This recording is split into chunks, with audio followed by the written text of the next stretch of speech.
ನನ್ನ ಪ್ರಕಾರ ಪಕ್ಕ ನೀವು ಕೂತಿದ್ದೀರಾ, ಗಿಲ್ಲಿ ಗೆಲ್ಲೋದು ಪಕ್ಕ.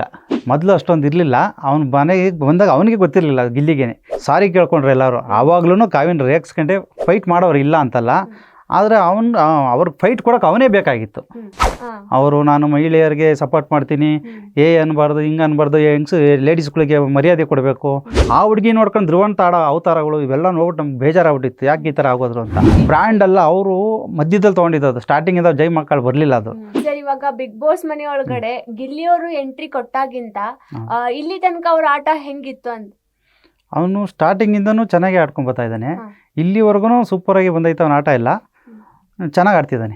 ಓಕೆ ಸರ್, ಇವಾಗ ಗಿಲ್ಲಿಯವರಿಗೆ ಇವಾಗಿರುವಷ್ಟು ಫ್ಯಾನ್ ಕ್ರೇಜ್ ಆಗಿರ್ಬೋದು ಮೊದ್ಲು ಇರ್ಲಿಲ್ಲ.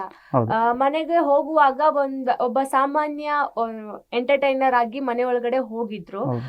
ಅವಾಗ ಮೊದ್ಲುಗಡೆ ಇರುವಂತಹ ಕ್ರೇಜಿಗೂ ಇವಾಗಿರೋ ಕ್ರೇಜಿಗೂ ಎಷ್ಟು ಡಿಫ್ರೆನ್ಸ್ ಇದೆ? ಈಗ ತುಂಬಾ ಕ್ರೇಜ್ ಜಾಸ್ತಿ ಇದೆ. ಮೊದಲು ಅಷ್ಟೊಂದು ಇರಲಿಲ್ಲ, ಅವ್ನು ಮನೆಗೆ ಬಂದಾಗ ಅವನಿಗೆ ಗೊತ್ತಿರಲಿಲ್ಲ ಗಿಲ್ಲಿಗೇನೆ. ಒಂದು 7 ವಾರ ಒಂದು 6 ವಾರ ಇದ್ದು ಹೋಗ್ಬಿಡ್ತೀನಿ ಅಂತ ಬಂದಿದ್ದು. ಆದರೆ ಈಗ ಹೊರಗಡೆ ಬಂದಮೇಲೆ ಅವ್ನ ಕ್ರೇಜ್ ನೋಡಿದ್ರೆ ಅವನಿಗೆ ತಡ್ಕೊಳಕ್ಕಾಗಲ್ಲ. ಅವ್ನು ಇಲ್ಲಿವರೆಗೂ ಗೊತ್ತಿಲ್ಲ, ಈಚೆ ಬಂದ ಮೇಲೆ ಅಳ್ಬೋದು ಅನ್ಕೊಂಡಿದ್ದೀನಿ ನಾನು. ಗಿಲ್ಲಿಯವರ ಆಟ ಬಿಗ್ ಬಾಸ್ ಮನೆ ಒಳಗಡೆ ಹೋದಾದ್ಮೇಲೆ ಎಲ್ಲಿಂದ ಚೇಂಜ್ ಆಯ್ತು ಅಂತ ಅನ್ಸುತ್ತೆ ನಿಮ್ಗೆ? ಇಲ್ಲ, ಅವ್ನು ಹೋದಾಗಿಂದ ಅವ್ನ ಆಟ ಬಿಟ್ಕೊಟ್ಟೇ ಇಲ್ಲ. ಸ್ಟಾರ್ಟಿಂಗ್ ವಾರದಿಂದನೂ ಅವ್ನು ಯಾರಿಗೂ ಕಾಲು ಎಳಿದೆ ಬಿಟ್ಟಿಲ್ಲ, ಇಲ್ಲಿವರೆಗೂ ರೇಗ್ಸೋದು ಬಿಟ್ಟಿಲ್ಲ.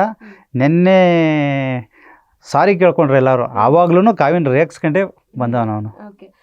ಸರ್, ಇವಾಗ ಬಿಗ್ ಬಾಸ್ ಮನೆ ಒಳಗಡೆ ಎಲ್ರು ಅಂದ್ರೆ ಹೊರಗಡೆ ಕೆಲವೊಂದಿಷ್ಟು ಜನ ಹೇಳೋ ಮಾತಿದು, ಬಿಗ್ ಬಾಸ್ ಮನೆ ಒಳಗಡೆ ಗಿಲ್ಲಿ ಇರ್ಬೇಕಾದ್ರೆ ಅಶ್ವಿನಿ ಅವ್ರು ಇರ್ಲೇಬೇಕಿತ್ತು, ಅಂದ್ರೆ ಅಶ್ವಿನಿ ಅವರಿಂದಾನೇ ಗಿಲ್ಲಿ ಬೆಳೆದಿರೋದು, ಅಲ್ಲಿ ಇರಕ್ ಚಾನ್ಸ್ ಸಿಕ್ಕಿರೋದ ಅಂತ ಹೇಳಿ. ಅಶ್ವಿನಿ ಅವರು ಅಂದರೆ ಅವರು ಫೈಟ್ ಮಾಡೋರು ಇಲ್ಲ ಅಂತಲ್ಲ, ಆದರೆ ಅವ್ರಿಗೆ ಫೈಟ್ ಕೊಡೋಕೆ ಅವನೇ ಬೇಕಾಗಿತ್ತು. ಅವರಿಂದ ಅವನಲ್ಲ, ಅವನಿಲ್ಲ ಅಂದ್ರೆ ಇನ್ಯಾರು ಫೈಟ್ ಮಾಡೋರಿಲ್ಲ ಅಶ್ವಿನಿ ಅವರಿಗೆ. ಅವರು ಫೈಟ್ ಮಾಡೋಕೆ ಅವನೇ ಬೇಕಾಗಿತ್ತು, ಅವನಿಂದನೇ ಅಶ್ವಿನಿ ಅವರು ಅಂತ ಹೇಳ್ಬೋದು. ಓಕೆ ಸರ್, ಇವಾಗ ಅಶ್ವಿನಿ ಅವ್ರ ಆಟ ಹೆಂಗಿತ್ತು ಅನ್ಸುತ್ತೆ ನಿಮಗೆ? ಅವ್ರು ಚೆನ್ನಾಗಿ ಆಡಿದ್ದಾರೆ, ಇಲ್ಲ ಅಂತಲ್ಲ, ಎಲ್ಲ ಆಟನೂ ಚೆನ್ನಾಗಿ ಆಡೋರೆ. ಏನಂದರೆ ಅವ್ರು ಸ್ವಲ್ಪ ಮಾತು ಜಗಳ ಇದ್ರ ಬಂದಾಗ ಸ್ವಲ್ಪ ವ್ಯತ್ಯಾಸಗಳು ಜಾಸ್ತಿ ಆಗಿ ಹಂಗಾಗಿ ಸ್ವಲ್ಪ ಡೌನ್ ಆದರು ಅವರು. ಸರ್, ಇವಾಗ ಅಶ್ವಿನಿ ಗೌಡ ಅವರು ಹೊರಗಡೆ ಅವರೊಬ್ಬರ ಹೋರಾಟಗಾರ್ತಿ, ಕನ್ನಡ ಪರ ಹೋರಾಟಗಾರ್ತಿ. ಸೊ ಮನೆ ಒಳಗಡೆ ಹೋದಾದ್ಮೇಲೆ ಅದನ್ನೇ ಕಂಟಿನ್ಯೂ ಮಾಡಿದ್ರು ಅಂತ ಅನಿಸುತ್ತಲ್ವಾ? 100% ಅನಿಸುತ್ತೆ. ಅವರು ನಾನು ಮಹಿಳೆಯರಿಗೆ ಸಪೋರ್ಟ್ ಮಾಡ್ತೀನಿ, ಅನ್ಬಾರ್ದು, ಹಿಂಗೆ ಅನ್ಬಾರ್ದು, ಲೇಡೀಸ್ಗಳಿಗೆ ಮರ್ಯಾದೆ ಕೊಡಬೇಕು, ಇದೆಲ್ಲ ತಗೊಂಬಂದರು. ಅಲ್ಲಿ ಮರ್ಯಾದೆ ಕೊಡ್ದಲ್ಲ ಯಾರು ಇಲ್ಲ, ಎಲ್ಲ ಕೊಡ್ತಾರೆ. ನೀವು ಕೊಟ್ಟಿಲ್ಲ ಅಂದರೆ ನಾನು ಕೊಡಲ್ಲ, ನೀವು ಕೊಟ್ಟಿಲ್ಲ ಅಂದರೆ ನೀವು ಕೊಡಲಿಲ್ಲ ಅಂದರೆ ನಾನೇ ಕೊಡಬೇಕು. ಆ ಥರ ಅವ್ನು ಮಾತಾಡ್ಕೊಂಡು ಹೋದ ಅಷ್ಟೇ. ಆ ಬಿಗ್ ಬಾಸ್ ಮನೆ ಒಳಗಡೆ ಅದು ಇಂಪಾರ್ಟೆಂಟ್ ಇತ್ತಾ ಸರ್? ಇತ್ತು. ಅವ್ರಿಗೆ ಬೇಕಾಗಿರ್ಲಿಲ್ಲ, ಗಿಲ್ಲಿಗೆ ಬೇಕಿತ್ತು ಅದು. ಇಲ್ಲ ಅಂದ್ರೆ ಅವ್ರು ಹೇಳಿದ್ನೇ ಸರಿ ಅನ್ಕೊಂಡು ಹೋಗ್ಬೇಕಲ್ಲ ಎಲ್ಲರೂ. ಗಿಲ್ಲಿ ರಘು ಫೈಟ್ ಮಾಡಿದ್ರು ಅದರಲ್ಲಿ, ಹಂಗಾಗಿ ಚೆನ್ನಾಗಿ ಗಿಲ್ಲಿ ಕೌಂಟ್ರ್ ಕೊಟ್ಟವನೆ. ಓಕೆ ಸರ್, ಇವಾಗ ಮೊದಲಿಂದ ಅಂದ್ರೆ ಧ್ರುವಂತ್ ಅವರು ರಕ್ಷಿತಾ ಅವ್ರದ್ದೊಂದು ಕಾಂಬಿನೇಷನ್ ಜಗಳ ಆಗಿರ್ಬೋದು, ಅಣ್ಣ ತಂಗಿ ಅಂತ ಹೇಳೋರು ಫುಲ್ ಕ್ಲೋಸ್ ಆಗಿದ್ರು ಸ್ಟಾರ್ಟಿಂಗ್ ಇಂದ. ಧ್ರುವಂತ್ ಅವರು ಎಲ್ಲಿ ಎಡವಿದ್ರು ಅಂತ ಅನ್ಸುತ್ತೆ ಸರ್ ನಿಮಗೆ? ಧ್ರುವಂತ್ಗೆ ಕೋಪ ತಡ್ಕೊಳ್ಳೋ ಶಕ್ತಿ ಇಲ್ಲ, ಹಂಗಾಗಿ ಯಾರಾದರೂ ಏನಾದ್ರು ಸಣ್ಣ ಪುಟ್ಟ ಹೇಳಿದ್ರು ಅದನ್ನು ಸಡನ್ನಾಗಿ ದ್ವೇಷಿಸೋಕ್ಕೆ ಪ್ರಾರಂಭ ಮಾಡ್ತಾನೆ ಅವನು. ಹಂಗಾಗಿ ಅವರು ಎಡವಟ್ಟಾಗಿದೆ ಅಲ್ಲಿ. ಸರ್, ಇವಾಗ ಬಿಗ್ ಬಾಸ್ನ ಫಿನಾಲೆ ಇವತ್ತು. ಸೊ ನಿಮ್ಮ ಪ್ರಕಾರ ಯಾರು ವಿನ್ ಆಗ್ಬೋದು ಅನ್ಸುತ್ತೆ? ನನ್ನ ಪ್ರಕಾರ ಪಕ್ಕ ನೀವು ಕೂತಿದ್ದೀರಾ, ಗಿಲ್ಲಿ ಗೆಲ್ಲೋದು ಪಕ್ಕ. ಓಕೆ ಸರ್, ಇವಾಗ ಹಾಗೆ ರನ್ನರ್ ಅಪ್ ಗಿಲ್ಲಿ ವಿನ್ ಆದ್ರೆ ಎಲ್ಲ ಕರ್ನಾಟಕ ಜನತೆನೂ ಅದನ್ನೇ ಕಾದ್ಕೊಳ್ತಿದೆ, ಅಂದ್ರೆ ಗಿಲ್ಲಿನೇ ವಿನ್ ಆಗ್ಬೇಕು ಅಂತ ಹೇಳಿ. ಸೊ ಇವಾಗ ಇನ್ನೊಂದು ಕೆಲವೇ ಗಂಟೆಗಳೊಳಗೆ ಗೊತ್ತಾಗುತ್ತೆ ಸರ್ ಯಾರು ವಿನ್ ಆಗ್ತಾರ ಅಂತ ಹೇಳಿ. ಗಿಲ್ಲಿ ವಿನ್ ಆದ್ರೆ ಇಫ್ ಇನ್ ಕೇಸ್ ಅವ್ರ ಪಕ್ಕ ಒಬ್ರು ರನ್ನರ್ ಅಪ್ ಅಂತ ಇರ್ತಾರೆ, ಅವ್ರು ಯಾರಾಗಿರ್ಬೋದು? ರಕ್ಷಿತಾನೇ. ರಕ್ಷಿತಾ ಯಾಕೆ ಅಂತ? ರಕ್ಷಿತಾ ಯಾಕೆ ಅಂದರೆ ಸ್ಟಾರ್ಟಿಂಗಿಂದ ಆಡ್ಕೊಂಬಂದಿದ್ದು ರಕ್ಷಿತಾ. ಜಗಳ ಮಾಡೋದು ಮತ್ತು ಮಾತಾಡೋದು, ಓವರ್ ಆ್ಯಕ್ಟಿಂಗ್ ಮಾಡೋದು, ಇದೆಲ್ಲ ಮಾಡ್ಕೊಂಬಂದು ಸ್ವಲ್ಪ ಸೈಲೆಂಟ್ ಆಗಿತ್ತು. ಧ್ರುವಂತ್ ಜೊತೆ ಜಗಳ ಮಾಡಿದ್ದು ಇದೆಲ್ಲ ನೋಡಿ ನಮಗೆ ಒಂಥರ ಬೇಜಾರಾಗೋದು, ಯಾಕೆ ಹುಡುಗಿ ಈ ಥರ ಆಡ್ತದೆ, ಆ ಹುಡುಗಿ ಆಡೋ ಜಗಳ, ಆ ಹುಡುಗಿ ನೋಡ್ಕೊಂಡು ಧ್ರುವಂತ ಆಡೋ ಅವತಾರಗಳು ಇವೆಲ್ಲ ನೋಡ್ಬಿಟ್ಟು ನಮ್ಗೆ ಬೇಜಾರಾಗ್ಬಿಟ್ಟಿತ್ತು, ಯಾಕೆ ಈ ಥರ ಆಗೋದ್ರು ಅಂತ. ಆಮೇಲೆ ಹುಡುಗಿಗೆ ಸ್ವಲ್ಪ ತಿಳುವಳಿಕೆ ಜಾಸ್ತಿ ಆಯ್ತಾ ಎಲ್ಲನೂ ನಿಭಾಯಿಸ್ಕೊಂಬಂತು, ಚೆನ್ನಾಗಿ ಆಡ್ತಾಯಿದೆ ಒಟ್ಟಿನಲ್ಲಿ. ಹಾಗಂದ್ರೆ ಬಿಗ್ ಬಾಸ್ ಒಂಥರ ಆತರ ಗಲಿ ಬಿಲಿ ಆಗಿರ್ಬೋದು, ಆತರ ಓವರ್ ಆಗಿ ಆಡಿದ್ರೆ ಬಿಗ್ ಬಾಸ್ ಸರ್? ಓವರ್ ಆಗಿ ಆಡಬಾರ್ದಾಯ್ತು. ಅಂದರೆ ಈ ರಕ್ಷಿತಾ ಹೆವಿ ಓವರ್ ಆಡಿರೋದು, ಆದರೆ ಜನಕ್ಕೆ ಇಷ್ಟ ಆಗೋದು, ಏನು ಮಾಡೋಕ್ಕಾಗಲ್ಲ. ಅವ್ರ ಕ್ಯೂಟ್ನೆಸ್ ಅವ್ರಿಗಿನ್ನ ಓವರ್ ಆಗಿ ಧ್ರುವಂತ ಆಡ್ಬಿಟ್ಟ. ಯಾವುದು ಸೀಕ್ರೆಟ್ ರೂಮ್ಗೆ ಹೋಗ್ಬಿಟ್ಟು ಬಂದಮೇಲೆ ಧ್ರುವಂತರು ಓವರ್ ಆಗಿ ಆಡಿದ್ರು, ಅದ್ರಾಗಿ ಅಲ್ಲಿ ಜನ ಇಷ್ಟಪಡೋಕ್ಕಾಗಲಿಲ್ಲ. ಅಂದ್ರೆ ಹೊರಗಡೆನೆ ಒಂಥರ ಜನರ ಒಂದು ಬೇರೆ ಬೇರೆ ಮಾತುಗಳಿಗೆ ಗುರಿ ಆದ್ರು. ಧ್ರುವಂತ್ ಅವರಿಗೆ ಒಂದು ಪೆಟ್ ನೇಮ್ ಸತಿ ಕೊಟ್ರು ನಾಗವಲ್ಲಿ ಅಂತ ಹೇಳಿ. ಹೌದೌದು. ಸೊ ಈ ಒಂದು ಕ್ರೇಜಿಗೆ ಏನ್ ಹೇಳ್ತೀರಾ, ಧ್ರುವಂತ್ ಹೊರಗಡೆ ಇರುವಂತ ಕ್ರೇಜ್ಗೆ? ಧ್ರುವಂತ್ ಒಳಗಡೆ ಇರೋ ಕ್ರೇಜು ಅವ್ರಿಗೆ ಫಾಲೋವರ್ಸ್ ಇದ್ದೇ ಇರ್ತಾರೆ, ತುಂಬ ಜನ ಇಷ್ಟಪಡಲ್ಲ ಅದನ್ನು. ಅವರು ಜೈ ಮಕ್ಕಳ ಅನ್ನೋದೇ ಒಂದು ಬ್ರ್ಯಾಂಡ್ ಅಲ್ಲ, ಅವರು ಮಧ್ಯದಲ್ಲಿ ತೊಗೊಂಡಿದ್ದು. ಸ್ಟಾರ್ಟಿಂಗಿಂದ ಜೈ ಮಕ್ಕಳು ಬರಲಿಲ್ಲ ಅದು. ಅವ್ರು ಏನಂದ್ರೆ ನಾನು ದೇವ್ರನ್ನ ನಂಬಿಟ್ರೆ ನನ್ನನ್ನು ಕರ್ಕೊಂಡೋಗಿ ಫೈನಲ್ ನಿಲ್ಲಿಸ್ತಾರೆ ಅನ್ನೋ ಮೈಂಡ್ ಬಂತು ಅವ್ರಿಗೆ. ಆ ಮೈಂಡ್ ಸೆಟ್ ತೆಗಿಬೇಕಿತ್ತು. ಈಗಲೂ ಆಚೆ ಬಂದಮೇಲೆ ಅದೇ ಹೇಳ್ತಿರೋದು, ಯಾಕಂದ್ರೆ ಒಳಗಡೆ ಹೇಳಿದ್ಮೇಲೆ ಆಚೆ ಬಂದು ಬಿಡೋಕ್ಕಾಗಲ್ಲ ಅನ್ನೋದು ಹೇಳ್ಕೊತವ್ರು ಅಷ್ಟೇ. ಆದರೆ ಅವ್ರನ್ನ ದೇವ್ರನ್ನ ನಂಬಿ ಅಶ್ವಿನಿಯವರು ಧ್ರುವಂತ್ ಅವರು ಜಾಸ್ತಿ ಭಕ್ತಿ ಬಂದ್ಬಿಡ್ತಾವೆ ಆಮೇಲೆ.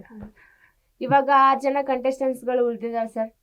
ಪಳಾರ್ ಗಿಲ್ಲಿ ಆಗಿರ್ಬೋದು, ಛಲಗಾರ್ತಿ ಅಶ್ವಿನಿ, ಕದರ್ ಕಾವ್ಯ, ಪಟಾಕಿ Rakshita, Dhanush, task master. So ಇವ ಎಲ್ಲಾ ಆಟ ಅಂತ ನೋಡಿದ್ರೆ ಸರ್, ಸ್ಪರ್ಧಿಗಳೊಳಗಡೆ ಯಾರು ಚೆನ್ನಾಗಿ ಆಟ ಆಡಿದ್ರು ಅಂತ ಅನ್ಸುತ್ತೆ ನಿಮ್ಗೆ? ಆಟದಲ್ಲಿ ಧನುಷ್ ಆಡಿದ್ದಾನೆ ಗೇಮ್ ಅಂತ ತೊಗೊಂಡ್ರೆ. ಅದರಲ್ಲಿ ಧ್ರುವಂತ್ ಅವರು ಚೆನ್ನಾಗಿ ಆಡಿದ್ದಾರೆ, ಇಲ್ಲ ಅನ್ನಂಗಿಲ್ಲ. ರಾಶಿಕಾ ಅವರು ಸೂಪರ್ ಗೇಮ್ ಆಡವ್ರೆ. ಎಲ್ಲ ಗೇಮಲ್ಲೂ ಚೆನ್ನಾಗಿ ಫೈಟ್ ಕೊಟ್ಟವ್ರೆ, ಆಡೋರೆ, ಗೆದ್ದವ್ರೆ. ಈ ಧ್ರುವಂತ್ ಲಾಸ್ಟ್ ಗೇಮ್ ಗೆಲ್ದಿ 6ನೇ ಸ್ಪರ್ಧಿಯಾಗಿ ಹೋಗೋದಕ್ಕೂ ಅವರೇ ಕಾರಣ. ಹಾಗಾದ್ರೆ ಇವಾಗ ರಾಶಿಕ್ ಅವರು ಚೆನ್ನಾಗಿ ಗೇಮ್ ಆಡಿದ್ರು ಅಂದ್ರೆ ಬಿಗ್ ಬಾಸ್ ಮನೆ ಒಳಗಡೆ ಮತ್ತೆ ಯಾಕೆ ಇರ್ಲಿಲ್ಲ, ಅವ್ರನ್ನ ಯಾಕೆ ಹೊರಗಡೆ ಹಾಕಿದ್ರು ಅಂತ? ಅವ್ರು ಯಾಕೆ ಇರಲಿಲ್ಲ ಅಂದರೆ ವ್ಯಕ್ತಿತ್ವದ ಆಟ ಇದು. ವ್ಯಕ್ತಿತ್ವದಲ್ಲಿ ಸ್ವಲ್ಪ ಚೇಂಜಸ್ ಆಯ್ತು ಅವ್ರದ್ದು. ಅವರು ಒಂದೇ ಥರ ಬರಲಿಲ್ಲ. ಅಲ್ಲ ಅವ್ರ ಜೊತೆಲಿ ಇದ್ರಲ್ಲ ಯಾವಾಗಲೂ, ಸೂರಜ್ ಅವ್ರ ಜೊತೆ ಸೇರ್ಕೊಂಡು ಅವ್ರು ಗೇಮ್ ಹಾಳು ಮಾಡ್ಕೊಂಡ್ರು. ಅಂದ್ರೆ ಸೂರಜ್ ಅವ್ರ ಜೊತೆಗೆ ಇರೋ ಒಂದು ಅವರ ಬಾಂಡಿಂಗ್ ಅವ್ರು ಮುಳ್ಳಾಯ್ತು. ಅವ್ರು ಜಾಸ್ತಿ ಟೈಮ್ ಪಾಸ್ ಯಾರ ಹತ್ರನೂ ಮಾಡಲಿಲ್ಲ, ಅವ್ರಿಬ್ಬರೇ ಸೇರ್ಕೊಳ್ಳೋಕೆ ಸ್ಟಾರ್ಟ್ ಮಾಡಿದ್ರು. ಅವ್ರಿಗೂ ಸ್ವಲ್ಪ ಬೇಜಾರಾಯಿತು, ಹಂಗಾಗಿ ಫಸ್ಟು ಅವರೇ ಹೋಗೋದಂಗೆ ಆಯಿತು. ಹಾಗಾದ್ರೆ ಸರ್, ಇವಾಗ ಟಾಸ್ಕ್ ಮಾಸ್ಟರ್ ಅಂತ ಹೆಸರು ಪಡ್ಕೊಂಡಿರುವಂತ ಧನುಷ್ ಅವರು ಈ ಸರಿ ಬಿಗ್ ಬಾಸ್ ವಿನ್ನರ್ ಆಗ್ಬೋದು? ಇಲ್ಲಿ ಚಾನ್ಸೇ ಇಲ್ಲ. ಯಾಕೆ ಸರ್? ಅವ್ರು ಆಗಕ್ಕೆ ಚಾನ್ಸ್ ಇಲ್ಲ. ಅವ್ರನ್ನ ಹೇಳಿಲ್ವ ನಾನು, ಈ ಜನಗಳು ಈ ಗೇಮಲ್ಲಿ ಏನು ಕಳಿಸಿದ್ರು ಅಷ್ಟೇ ತಿಳ್ಕೊಬೇಕು ನಾನು. ಅಲ್ಲಿ ಆಟ ಆಡಿರೋದ್ರಲ್ಲಿ ಅಷ್ಟೇ ಅವರು ಹೋಗಿರೋದು, ಆದರೆ ಅಲ್ಲಿ ಇರೋಕ್ಕೆ ಚಾನ್ಸೇ ಇಲ್ಲ. ಅವ್ರು 4ನೇ ಸ್ಥಾನನೂ ಬರೋಲ್ಲ. ಅಶ್ವಿನಿ ಅವರು ಯಾವ ಪ್ಲೇಸಲ್ಲಿ ಇರ್ಬೇಕಂತ ಅನ್ಕೊಂಡಿದ್ದೀನಿ? ಅಶ್ವಿನಿ ಮೇಡಮ್ ಅವರು 3ನೇ ಪ್ಲೇಸಲ್ಲಿ ಇರ್ಬೋದು ಅಂತ ಅನ್ಕೊಂಡಿದ್ದೀನಿ. 3ನೇ ಪ್ಲೇಸ್ ಏನಕ್ಕೆ ಅಂದ್ರೆ ಇವಾಗ ಹೊರಗಡೆ ಸಾಕಷ್ಟು ಜನ ಹೇಳ್ತಿದ್ದಾರೆ. ಇಲ್ಲ, ಅಶ್ವಿನಿ ಮೇಡಮ್ಗೆ ಜನ ಓಟ್ ಹಾಕೋದು ಕಮ್ಮಿ ಆಗಿತ್ತು. ಈಗ ಒಂದು 2-3 ವಾರದಿಂದ ಅವ್ರು ಸ್ವಲ್ಪ ತಾಳ್ಮೆ ತಗೊಂಡು ಆಟ ಚೇಂಜ್ ಆಯ್ತು ಸ್ವಲ್ಪ. ಹಂಗಾಗಿ ಸ್ವಲ್ಪ ಜನ ಪ್ರೀತಿ ಮಾಡೋಕ್ಕೆ ಸ್ಟಾರ್ಟ್ ಮಾಡಿದ್ರು. ಅದೇ ಥರ ದ್ವೇಷ, ಅದೇ ನಾನು ಮ್ಯಾನಿಪ್ಯುಲೇಟ್ ಮಾಡ್ಕೊಂಡು ಉಲ್ಟಾ ಮಾತಾಡ್ತೀನಿ ಅಂದರೆ ಜನ ಆಗ್ತಿರ್ಲಿಲ್ಲ ಓಟು. ಆದ್ರೆ ಇವಾಗ ಸೋಷಿಯಲ್ ಮೀಡಿಯಾ ಆಗಿರ್ಬೋದು, ಕೆಲವೊಂದಿಷ್ಟು ಮಾಹಿತಿ ಪ್ರಕಾರ ಅಂದ್ರೆ ಅಶ್ವಿನಿ ಅವರೇ ವಿನ್ ಆಗೋದು ಅಂತ ಹೇಳಿ ಹೊರಗಡೆ ಸೋಷಿಯಲ್ ಮೀಡಿಯಾಗಳ ಒಳಗಡೆ ನೋಡ್ದಂಗೆ ಅವರೊಬ್ರು ಹೋರಾಟಗಾರ್ತಿ ಗೆಲ್ಬೇಕು ಅಂತ ಹೇಳಿ ತುಂಬಾ ಸಪೋರ್ಟ್ ಇದೆ ಅಂತ ಹೇಳ್ತಿದ್ದಾರೆ. ಸೊ ಅವ್ರೇನಾದ್ರು ವಿನ್ ಆದ್ರೆ? ವಿನ್ ಆಗಕ್ಕೆ ಚಾನ್ಸೇ ಇಲ್ಲ ಮೇಡಮ್. ಅಪ್ಪಿ ವಿನ್ ಆದರೆ ಯಾರೂ ಒಪ್ಪಲ್ಲ ಅದನ್ನು. ಅದು ವಿನ್ ಅಂತ ಯಾರೂ ಸ್ವೀಕರಿಸಲ್ಲ. ಅವ್ರ ಅಭಿಮಾನಿಗಳು ಒಪ್ಕೋಬೋದು, ಬೇರೆ ಯಾರೂ ಒಪ್ಕೊಳಕ್ಕೆ ರೆಡಿ ಇಲ್ಲ. ಆಲ್ರೆಡಿ ಗಿಲ್ಲಿ ವಿನ್ ಆಗ್ಬಿಟ್ಟಿದ್ದಾನೆ. ಇಲ್ಲಿ ವಿನ್ ಅಂತ ಸುಮ್ಮನೆ ಕೈ ಎತ್ತಬೇಕೆ ಅಷ್ಟೇ ಹೊರತು ಇನ್ನೇನು ಕೆಲಸ ಇಲ್ಲ. ಸುದೀಪ್ ಅವ್ರಿಗೆ ಚಾನಲ್ ನಡೆಸ್ಕೊಡ್ತಾರೆ, ವಿನ್ ಅಂತ ಕೈ ಎತ್ತುತ್ತಾರೆ ಅಷ್ಟೇ. ಅವ್ರಿಗೂ ಗೊತ್ತು ಗಿಲ್ಲಿ ಗೆದ್ದವನೇ ಅಂತ ಸುದೀಪ್ ಅವ್ರಿಗೂ ಗೊತ್ತಾಗ್ಬಿಟ್ಟಿದೆ. ಹಾಗೆ ಸರ್, ಇವಾಗ ನಮ್ಮ ಸ್ಪೋರ್ಟ್ಸ್ ಮ್ಯಾನ್ ಆಗಿರುವಂತಹ ಪ್ರಿನ್ಸಿಪಲ್ ರಘು ಅವ್ರ ಬಗ್ಗೆ ಹೇಳೋದಾದ್ರೆ, ಪ್ರಿನ್ಸಿಪಲ್ ರಘು ಅವರು ಗಿಲ್ಲಿ ಪ್ರೀತಿನ ಅರ್ಥ ಮಾಡ್ಕೊಳ್ಳಿಲ್ಲ. ಈ ಲಾಸ್ಟ್ ಮೂಮೆಂಟಲ್ಲಿ ಅರ್ಥ ಬಂತು, ಮಧ್ಯದಲ್ಲೂ ಅರ್ಥ ಮಾಡ್ಕೊಂಡಿದ್ರು. ಆಮೇಲೆ ಅವನ್ನ ದ್ವೇಷಿಸಕ್ಕೆ ಸ್ಟಾರ್ಟ್ ಮಾಡಿಬಿಟ್ರು. ಅವರು ಮೆಂಟಲಿ ಸ್ವಲ್ಪ ವೀಕು, ಬಾಡಿ ಸ್ಟ್ರಾಂಗ್ ಇದೆ ಅಷ್ಟೇ. ಮೆಂಟಲಿ ಆಟ ಆಡಲಿಲ್ಲ ಅವರು. ಸರ್, ಇವಾಗ ರಕ್ಷಿತಾ ಅವ್ರ ಜೊತೆಗಿರುವಂತಹ ಸ್ಪರ್ಧಿಗಳೆಲ್ಲ ಯಾರು ಕ್ಲೋಸ್ ಆಗ್ತಾರೆ ಅವ್ರ ಮನೆಯಿಂದ ಹೊರಗಡೆ ಬರ್ತಾರೆ. ಗಿಲ್ಲಿ ಜೊತೆಗೆ ಯಾರು ಕ್ಲೋಸ್ ಆಗ್ತಾರೆ ಅವ್ರು ಫಿನಾಲೆಗೆ ಬರ್ತಾರೆ. ಈ ಮಾತು ಎಷ್ಟರ ಮಟ್ಟಿಗೆ ಸರಿ? 100% ಸತ್ಯ. ಹೌದಾ? ಹೇಗೆ ಸರ್ ಅದು? ಸ್ಟಾರ್ಟಿಂಗ್ ಇಂದ ಹೋದವರೆಲ್ಲ ಗಿಲ್ಲಿ, ಯಾರು ರಕ್ಷಿತ್ಗೆ ಫೇವರ್ ಆಗಿದ್ದವರೆಲ್ಲ ಆಚೆ ಹೋಗಿದ್ದು. ಗಿಲ್ಲಿ ಇಬ್ಬರನ್ನಂತೂ ಉಳಿಸ್ಕೊಂಡೇ ಬರ್ತೀನಿ ಅಂತ ಒಂದು ಹಠ ಮಾಡ್ಬಿಟ್ಟಿದ್ದ ಅವಾಗಿಂದನು. ಕಾವ್ಯನು ರಘುನ ಅವ್ರಿಬ್ಬರನ್ನೂ ಎತ್ಕೊಂಬಂದವನು ಫೈನಲ್ವರೆಗೂ. ಅಂದ್ರೆ ಇವಾಗ ಅಶ್ವಿನಿ ಮೇಡಮ್ ಹೇಳಿದ ಹಾಗೆ ಕಾವ್ಯ ಅವರು ಪ್ರೀ ಪ್ರಾಡಕ್ಟ್ ನಿಜವಾಗ್ಲೂ ಆದ್ರ ಅಂತ? ಇಲ್ಲ, ಫ್ರೀ ಪ್ರಾಡಕ್ಟ್ ಏನು ಆಗಲಿಲ್ಲ. ಅವ್ರ ಆಟ ಅವ್ರು ಆಡಿದ್ದಾರೆ, ಇಲ್ಲ ಅಂತ ಅನ್ಬಾರ್ದು. ಏನಂದರೆ ಸಪೋರ್ಟ್ ಸಿಕ್ತು ಸ್ವಲ್ಪ. ಇವನು ರೇಗ್ಸಕ್ಕೂ ಕಾವ್ಯವರೇ ಬೇಕಾಗಿತ್ತು. ಕಾವ್ಯನ ಬಿಟ್ಟು ಬೇರೆ ಯಾರು ರೇಗ್ಸಕ್ಕೆ ಅಲ್ಲಿ ಯಾರು ಒಪ್ಕೊಳಕ್ಕೆ ರೆಡಿ ಇರಲಿಲ್ಲ. ಎಲ್ಲ ಫೈಟ್ ಮಾಡೋರು ಇದ್ದಿದ್ದು. ಕಾವ್ಯ ಮಾತಲ್ಲಿ ಹೇಳ್ಬೋದಾಯ್ತು, ಇಲ್ಲ ಮುನ್ಸ್ಕೋಬೋದಾಯ್ತು, ಬೇಜಾರು ಮಾಡ್ಕೊಂಡು ಓಡಾಡ್ಬೋದಾಯ್ತು ಒಂದು ದಿವಸ 2 ದಿವಸ. ಆದರೆ ಬೇರೆಯವರೆಲ್ಲ ಬಿಟ್ಟೇ ಬಿಡೋರು. ಗಿಲ್ಲಿ ರೇಗಿಸ್ತಾನೆ ಅಂತ ಬಿಟ್ಟು, ಆ ಮನೆಯಲ್ಲಿ ಅಷ್ಟು ಜನ ಇದ್ದಾಗ ಒಬ್ಬರು ರೇಗಿಸ್ಲಿಲ್ಲ ಅಂದರೆ ಅಲ್ಲಿ ಅದು ಕಾಮಿಡಿನೇ ಬರಲ್ಲ. ಎಲ್ಲ ಸೈಲೆಂಟಾಗಿ ಕೂತ್ಕೋಬೇಕು. ಒಬ್ರಿಗೊಬ್ರು ರೇಗಿಸ್ಲಿಲ್ಲ ಅಂದ್ರೆ ಸೈಲೆಂಟಾಗಿ ಕೂತ್ಕೋಬೇಕು. ನಾವು ರೇಗ್ಸಕ್ಕೆ ಕೂತ್ಕೊಂಡ್ರೆ ನಮ್ಮ ಜಾಗದಲ್ಲಿ ನಾವು ನಮ್ಮ ಏರಿಯಾದಲ್ಲೂ ಒಬ್ಬರನ್ನ ರೇಗಿಸಿದ್ರೆ ಏರಿಯಾ ಬಿಟ್ಟು ಹೋಗಿರೋರೇ ಅವರೇ, ಆ ಲೆವೆಲ್ಗೆ ರೇಗಿಸಿದ್ದೀವಿ. ಆದರೆ ಒಂದು ಮನೆ, ಒಂದು ಫ್ರೆಂಡ್ಶಿಪ್ಪು ಅಂತ ಬಂದಾಗ ಒಬ್ರನ್ನೊಬ್ರು ಕಾಲು ಎಳ್ಕೊಂಡು ಜೀವನ ಮಾಡಿದ್ರೇ ಅದು ಮುಂದೆ ಸಾಗೋದು. ಇಲ್ಲಾಂದರೆ ಎಲ್ಲ ಸೈಲೆಂಟ್ ಆಗೋಗ್ತಾರೆ. ಇವಾಗ ಬಿಗ್ ಬಾಸ್ ಮನೆ ಒಳಗಡೆ ಈ ಒಂದು ಜಾತಿ ಆಗಿರ್ಬೋದು, ರಾಜಕೀಯ ಆಗಿರ್ಬೋದು, ಎಷ್ಟರ ಮಟ್ಟಿಗೆ ನಡೆಯುತ್ತೆ ಅನ್ಸುತ್ತೆ ಸರ್ ನಿಮ್ಗೆ? ರಾಜಕೀಯ ಇದೆಲ್ಲ ಏನಿಲ್ಲ. ಹ್ಮ್. ಅದು ಬಿಗ್ ಬಾಸ್ ಕರೆಕ್ಟಾಗಿ ನಡೀತಿದೆ. ಏನಂದರೆ ಸ್ವಲ್ಪ ಮಧ್ಯದಲ್ಲಿ ಗಿಲ್ಲಿನ ಕುಗ್ಸೋಕ್ಕೆ ಟ್ರೈ ಮಾಡಿದ್ರು ಅಂತ ಅನ್ನಿಸ್ತು. ಹ್ಮ್. ಯಾರು ಹೋದ ಸೀಸನಲ್ಲಿ ಇದ್ದವರೆಲ್ಲ ಬಂದ್ರಲ್ಲ, ಕುಗ್ಸೋಕ್ಕೆ ಟ್ರೈ ಮಾಡಿದ್ರು ಅನ್ಸಿದ್ರು. ಅವನು ರಜತ್, ಚೈತ್ರ. ಹೌದೌದು 5 ಜನ ಬಂದಿದ್ರಲ್ಲ, ಅದರಲ್ಲಿ ಆದ್ರೂ ಅವನು ಬಗ್ಲಿಲ್ಲ, ಚೆನ್ನಾಗಿ ಕೌಂಟ್ರ್ ಕೊಟ್ಕೊಂಡಿದ್ದ. ಅವ್ರನ್ನ 5 ಜನನ ಕಳಿಸಿ ಅವ್ರನ್ನ ಗಿಲ್ಲಿನ ಕುಗ್ಸಕ್ಕೆ ಬಿಗ್ ಬಾಸ್ ಟ್ರೈ ಮಾಡಿದ್ರ ಅನ್ಸುತ್ತ? 100%. ಯಾಕಂದ್ರೆ ಅವ್ನು ಹೋಗ್ತಿದ್ದು ಲೆವೆಲ್ ನೋಡಿದ್ರೆ ಅವ್ನು ಆಗಲೇ ವಿನ್ ಆಗ್ಬಿಟ್ಟಿದ್ದ. ಅವನ್ನ ಕಂಟ್ರೋಲೇ ಮಾಡೋಕ್ಕಾಯ್ತಿಲ್ವಲ್ಲಪ್ಪ, ಜನ ಎಲ್ಲ ಆಗಲೇ ಡಿಸೈಡ್ ಆಗ್ಬಿಟ್ಟಿತ್ತು. ಅವ್ನಿಗೆ 6-7 ಓವರ್ಗೆ ಅವ್ನು ಡಿಸೈಡ್ ಆಗ್ಬಿಟ್ಟಿದ್ದ, ವಿನ್ನರ್ ಅವನೇ ಅಂತ ಎಲ್ಲರಿಗೂ. ಅವ್ನ ಹೆಂಗಾರ ಮಾಡಿ ಕಂಟ್ರೋಲ್ ಮಾಡೋಣ ಅಂತ ಬಂದರು, ಅಲ್ಲಿ ಕಂಟ್ರೋಲ್ ಆಗಲಿಲ್ಲ, ಅವ್ನು ಹಿಡಿಯೋಕ್ಕೆ ಆಗಲಿಲ್ಲ.